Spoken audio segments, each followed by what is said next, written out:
Assalamualaikum warahmatullahi wabarakatuh. Salam sehat selalu buat kita semua.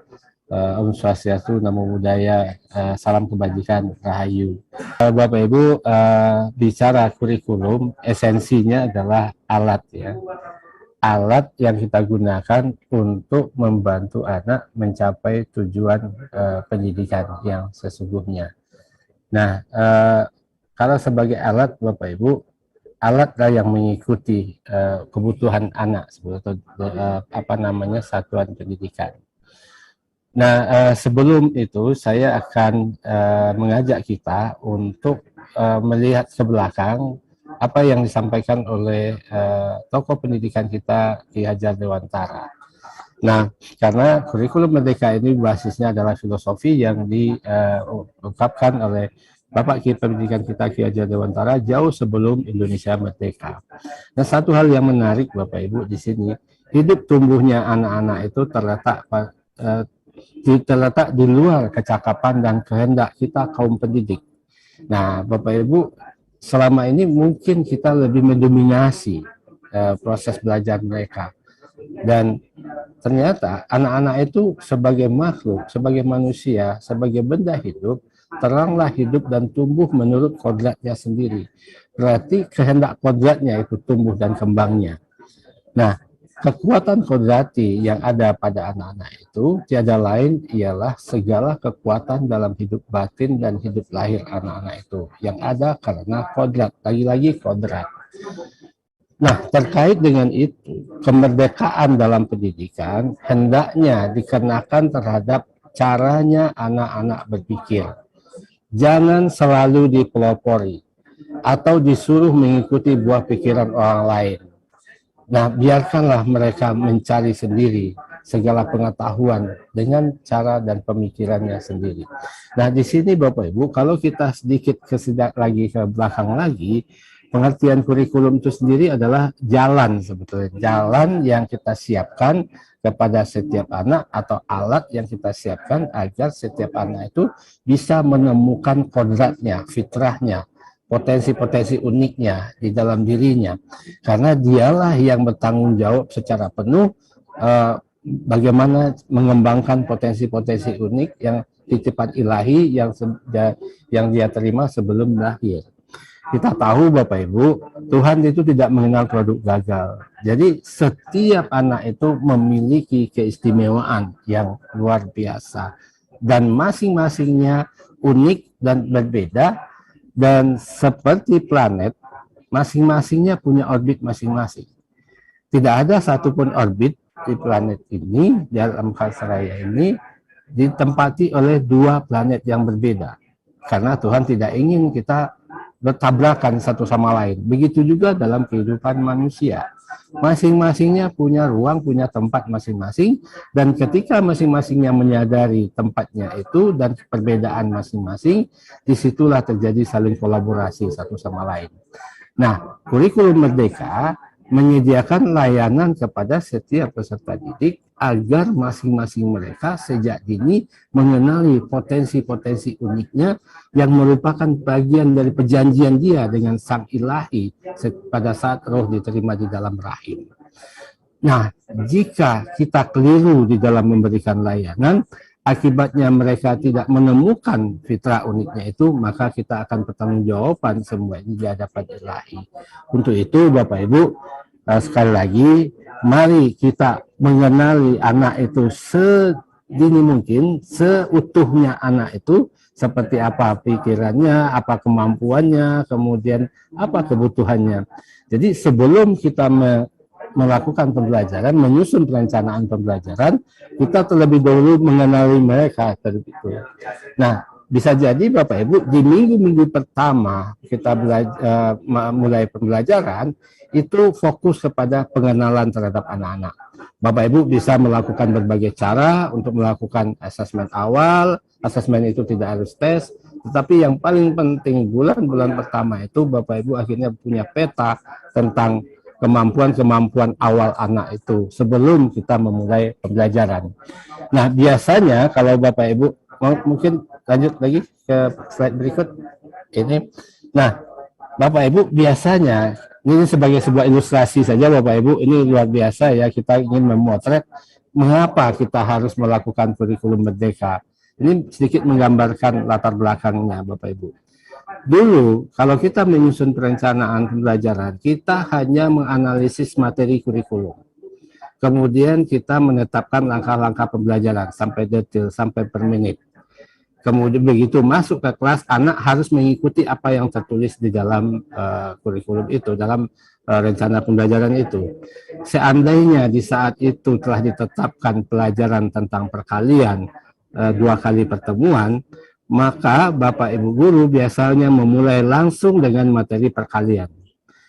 Padahal mungkin saja pada saat yang sama ada anak yang belum mengenal bilangan atau belum mahir operasi dasar hitung.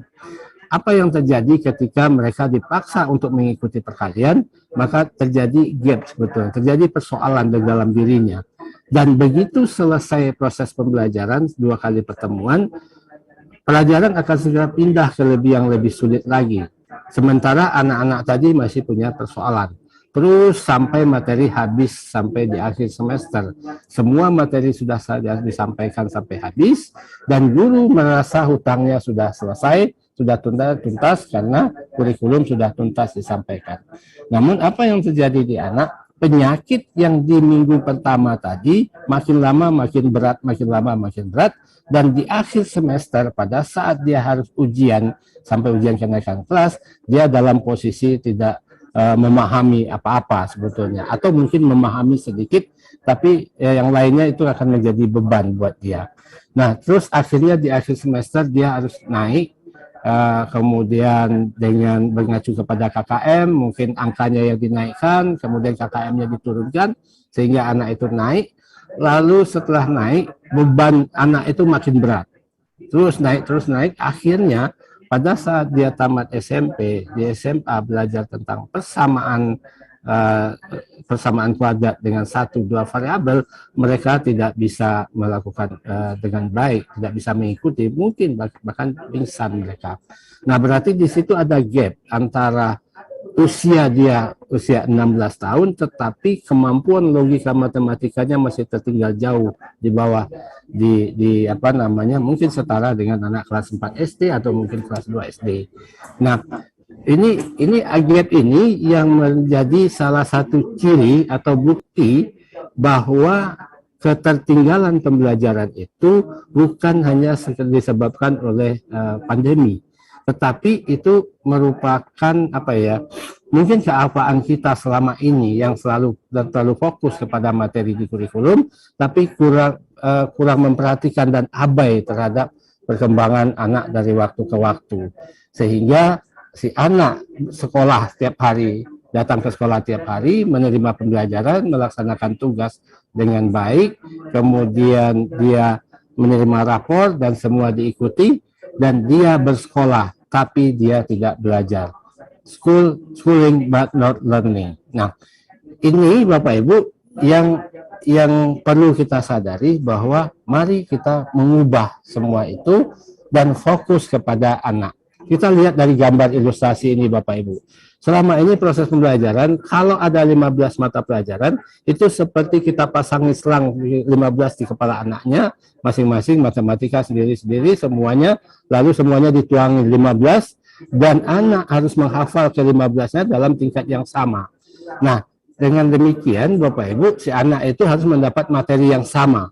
Dan kalau seandainya materinya disebut kotak, dan semuanya harus kotak, materi yang sama dengan cara yang sama, kemudian ketika anak memiliki pemikiran-pemikiran yang berbeda, itu dipotong, kemudian lalu mereka diuji dengan cara yang sama, dan kalau ilustrasinya di sini ada memanjat pohon ujiannya, dan semua yang muridnya yang berbeda-beda itu harus diuji mampu memanjat pohon.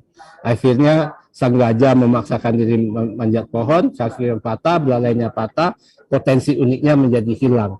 Kemudian kita juga mengukur kemampuan anak itu dengan capaian nilai rata-rata untuk semua mata pelajaran. Dan kita tahu secara kompetensi tidak akan ada manusianya yang kompetennya semua rata semua bidang. Nah, berarti ini memaksa anak untuk hanya mengejar angka dan menghafal materi, dan itu menyebabkan dia kehilangan jati diri sebetulnya.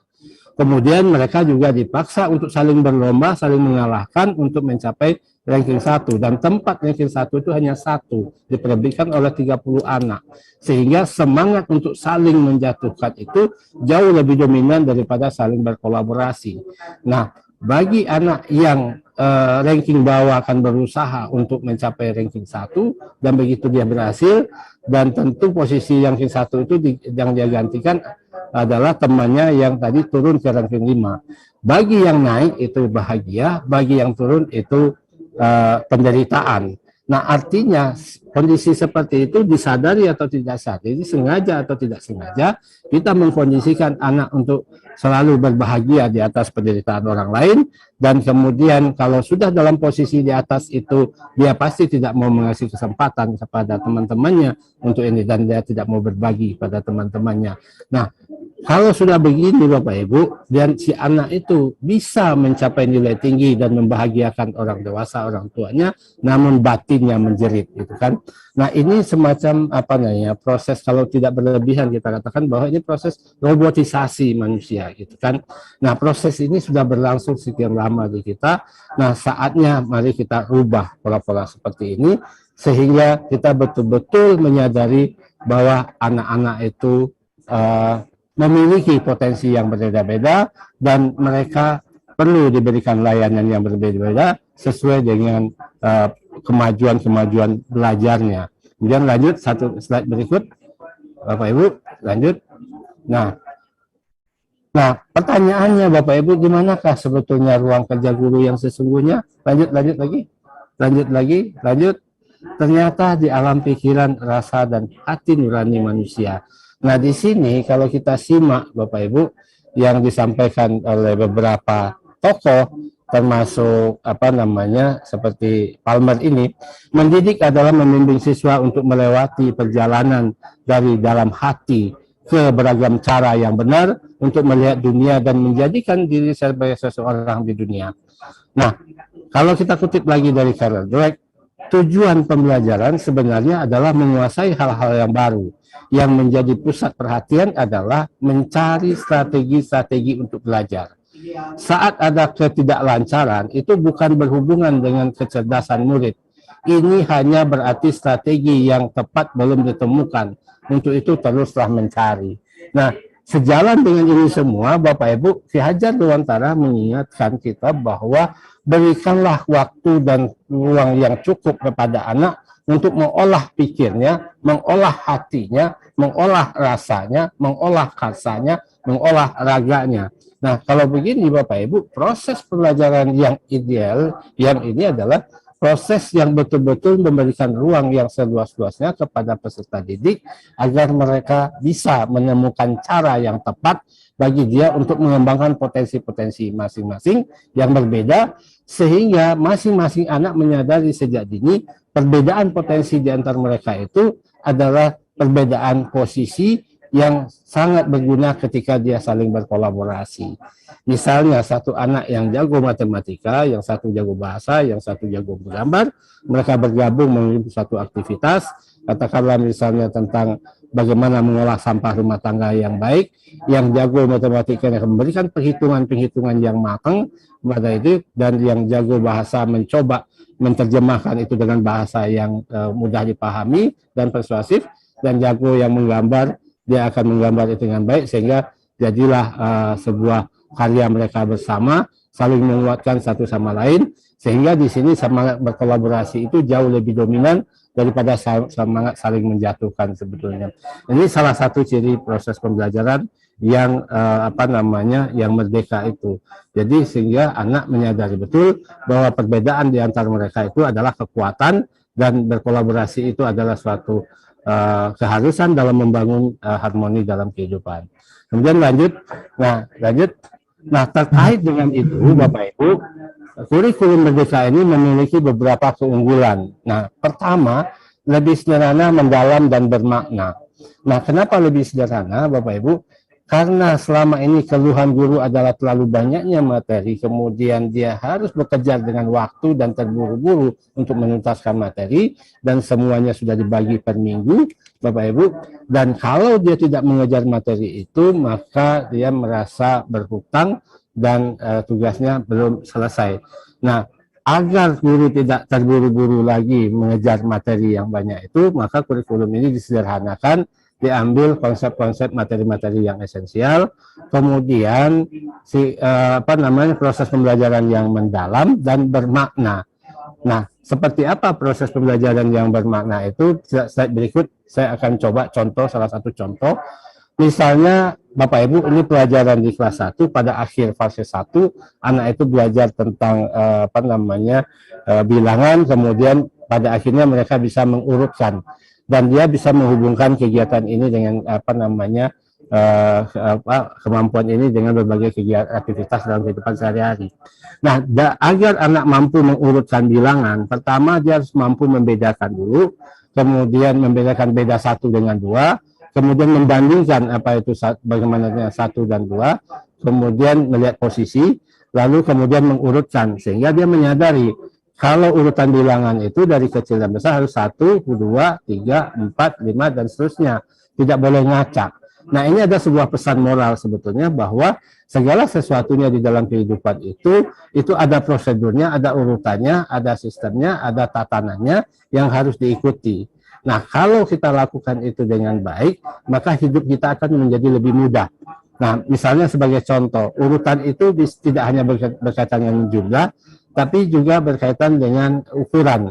Misalnya si anak itu diminta menyusun buku-bukunya di rumah berdasarkan ukuran yang terkecil yang paling kiri, kemudian terus besar, kelihatan rapi. Begitu kelihatan rapi, nah mau mengambil buku akan susah dia. Kenapa susah?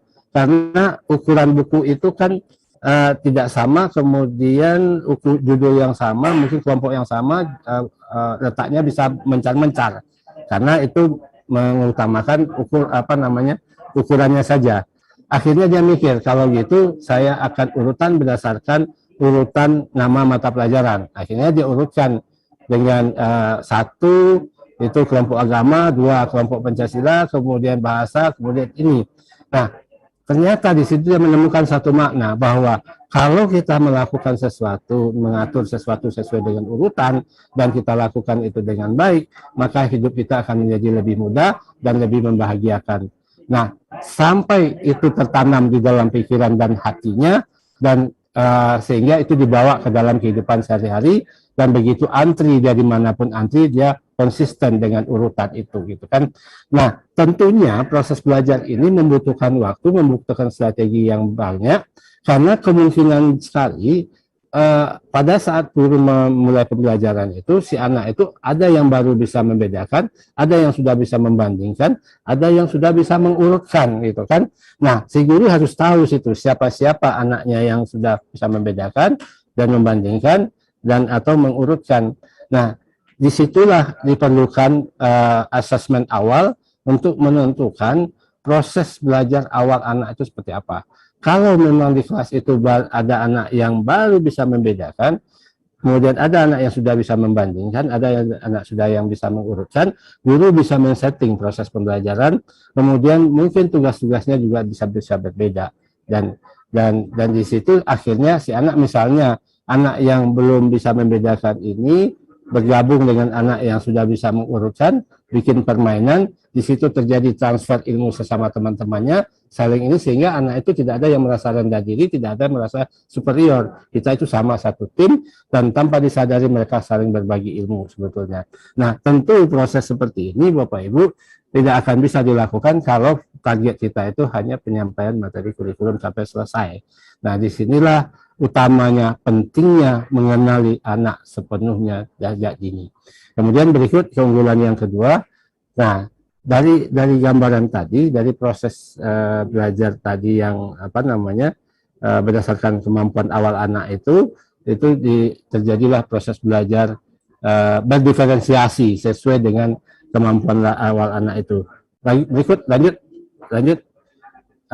Nah, di sini Bapak Ibu, Keunggulan yang kedua, bahwa guru mengajar sesuai dengan capaian dan perkembangan peserta didik. Jadi guru tidak terburu-buru mengejar ketuntasan materi, tapi dia memberikan pelayanan sesuai capaian peserta didik saat itu. Jadi hari ini anak belum bisa mengurutkan bilangan, besok menjadi bisa. Sementara yang sudah bisa mengurutkan bisa berbagi dengan temannya, atau bisa dia mendapat tugas mandiri yang lebih yang lebih mendalam. Kemudian anak yang lain juga sesuai dengan kemampuannya masing-masing, sehingga semua anak itu merasa memiliki jalannya masing-masing, dan mereka merasa menikmati dunianya, dunia pendidikan, dan dia merasa didampingi oleh orang yang paham kebutuhannya dia.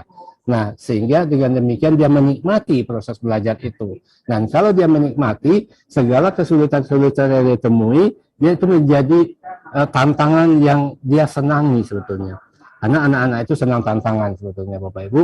Dan kemudian lanjut, keunggulan yang ketiga adalah Bapak Ibu, tadi sudah disinggung sebetulnya. Lanjut, keunggulan yang ketiga adalah lebih relevan dan interaktif. Nah, dengan contoh-contoh tadi, dengan ilustrasi tadi, dan belajar bermakna, otomatis belajar itu menjadi relevan dengan kebutuhan anak, relevan dengan kondisi daerah masing-masing, relevan dengan keberagaman potensi anak, dan si anak punya kesempatan untuk memperdalami dan mengeksplorasi isu-isu aktual, misalnya tentang lingkungan, tentang kesehatan, dan tentang berbagai hal gitu kan. Nah, ini menantang mereka untuk menggunakan daya nalarnya, olah hatinya, olah pikirnya, olah rasanya, olah kasarnya sejak awal proses pembelajaran itu, sehingga dia betul-betul menyadari bahwa sebagai seorang manusia dia hadir sebagai khalifah di muka bumi, sebagai penyelesai masalah, bukan pembuat masalah. Dan dengan demikian Bapak Ibu, pada saat mereka itu bersama-sama berkolaborasi, mereka menyadari bahwa perbedaan satu sama lain adalah kekuatan untuk saling berkolaborasi. Bagaimana kalau terjadi konflik di antara mereka, bagaimana dia menyelesaikan konflik itu dengan baik, karena dan pengalaman-pengalaman seperti itu akan mematangkan proses berpikirnya dia, dan itulah profil pelajar Pancasila sebetulnya. Nah, jika seandainya proses yang tadi itu berjalan dengan baik, Bapak Ibu, nah apa yang kita harapkan dari anak-anak kita itu akan tercapai by design, sebetulnya, bukan by accident gitu kan. Jadi untuk itu Bapak Ibu, disinilah pentingnya bagi kita memahami apa esensi dari kurikulum Merdeka itu. Nah, antara lain tadi akan saya tekankan bahwa kurikulum Merdeka itu adalah memberikan ruang yang seluas-luasnya kepada anak untuk mengeksplor potensi unik mereka, dan kita hadir sebagai yang menemani mereka, memfasilitasi mereka, dan mendorong mereka, memotivasi mereka, sehingga setiap anak di kelas itu menjadi sang juara di bidangnya masing-masing. Dan muncullah ini. Nah, kemudian Bapak Ibu, karena ini berkaitan dengan mindset, pola pikir, dan budaya belajar yang selama ini yang kita alami, dan ini menuntut perubahan mindset, perubahan pola pikir kita. Dan ini tentunya tidak mudah. Dan untuk itu, Bapak Ibu, yang pertama kali yang harus kita sadari bahwa selama ini kita punya persoalan dalam dunia pendidikan, kurikulum tuntas 100%, tapi kemampuan anak tidak bisa mengikuti sesuai dengan sejalan dengan kurikulum itu. Kenapa? Karena kita lebih berfokus kepada tuntasnya penyampaian materi dan sebagainya. Nah, pola-pola itu kan sudah sekian lama hidup di kita. Nah, untuk itu, untuk melakukan perubahan ini, kita tidak mau mengulangi kesalahan yang lama, mewajibkan semua sekolah, paham tidak paham harus melaksanakan, mengerti tidak mengerti harus melaksanakan, dan sehingga muncul anggapan bahwa sekolah ini adalah pelaksana dari aturan pemerintah. Kita tidak ingin seperti itu. Kita ingin satuan pendidikan paham betul, semua warga di satu pendidikan paham betul apa yang akan dilakukan. Untuk itu, ya di masa-masa 2 tahun ke depan ini adalah masa-masa untuk memahami dan untuk merefleksi, sehingga Bapak Ibu kita menghimbau masing-masing satuan pendidikan sebelum melaksanakan pahami dulu. Makanya tidak wajib, pahami dulu. Jadi Artinya setelah Bapak Ibu merasa memahami baru memutuskan untuk menerapkannya, atau Bapak Ibu memutuskan sebelum melaksanakan nanti tolong dipahami dulu sesempurnanya seperti apa kurikulum merdeka itu. Nah, mudah-mudahan waktu penyampaian sudah habis ya. Oke, baik. Terima kasih. Mohon maaf, dan intinya mudah-mudahan Bapak Ibu tidak pusing, karena sejatinya kurikulum itu sebetulnya mempermudah guru dan mempermudah anak-anak untuk mencapai kemampuan mereka sesuai dengan kebutuhan mereka masing-masing. Itulah esensinya, itulah filosofinya sebetulnya. Terima kasih, lebih kurang mohon maaf. Wabillahi taufiq wal hidayah. Wassalamualaikum warahmatullahi wabarakatuh.